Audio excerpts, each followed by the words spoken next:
Issue 4, compassion centers or drug dens?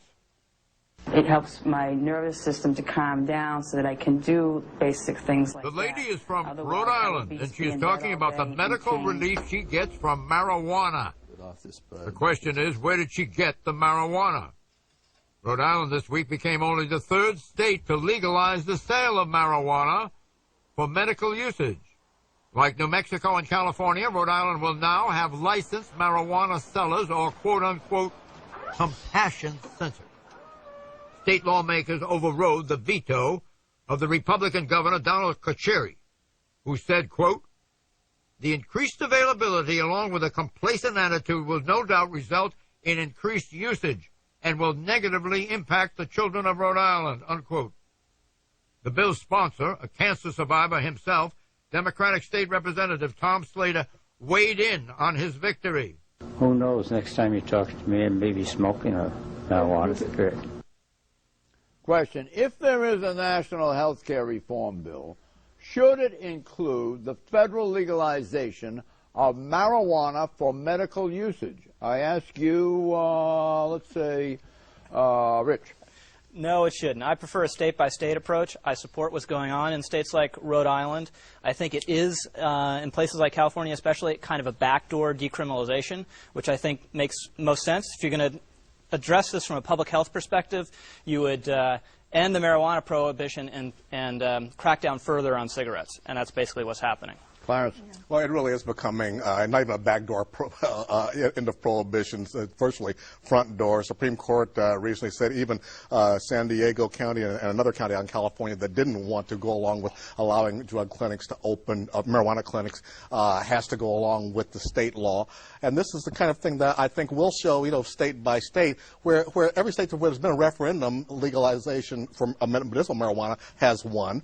And it's something that is becoming more and more accepted. A lot of it's generational. Obama ought to get behind the legalization of marijuana for medical usage, in as much as it might drive down health costs? I don't think so, and I don't think he wants to pick that fight. There are so many other fights involved with health care reform. It's such a huge, sprawling, complex thing that this is the last thing that President Obama needs, and I don't think you're going to see a lot of congressional Democrats going forward either. Who could dare to take this on is Governor Schwarzenegger in California, and he's kind of broached it. But even he understands there's so much political apparel. But he has suggested taxing the marijuana, legalizing it and taxing it. And it makes so much sense, and it would also take a lot of the criminal element out if you legalized it with the marijuana that's coming across the border from Mexico. And why shouldn't the California farmers make some money? It's a great crop. So, but we're not there yet. We will be there at some point. It sounds like you're a representative for the marijuana bureau. Sounds like an ad,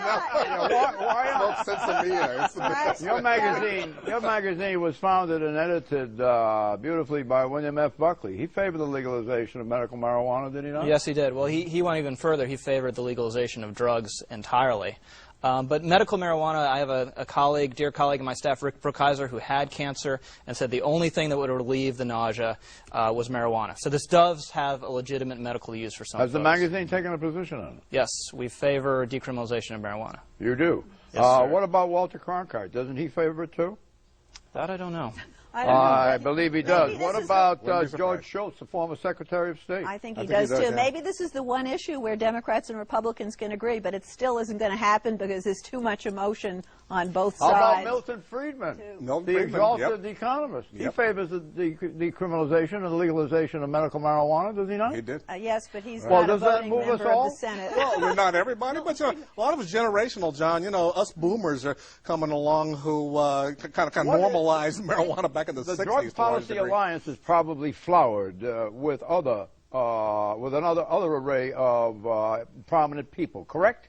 Yeah, there are a lot of prominent names out there supporting this. I think really the question is how do you stop marijuana just simply being used for medical purposes and not flowing into other areas, because it is widely considered a gateway drug. Do you think that marijuana has and not keep it from spreading? That's kind of like saying, how do you stop kids from drinking beer and wine? You don't, but it's still against the law. But I think that's a legitimate question, which is why it's coming up in the states. And that's why it's better to control it by legalizing and regulating and taxing it than can by letting the underground do all of it. Regulate it and you make it very expensive. You got it. That's the answer. Michael Steele is chairman of the Republican Party. Will he hold that post 1 year from November? No, he will not.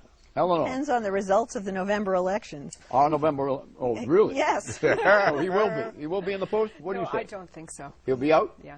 I'm going to say he is, just to... I'm going to say he will be. Don't forget to follow us on Twitter. Bye-bye.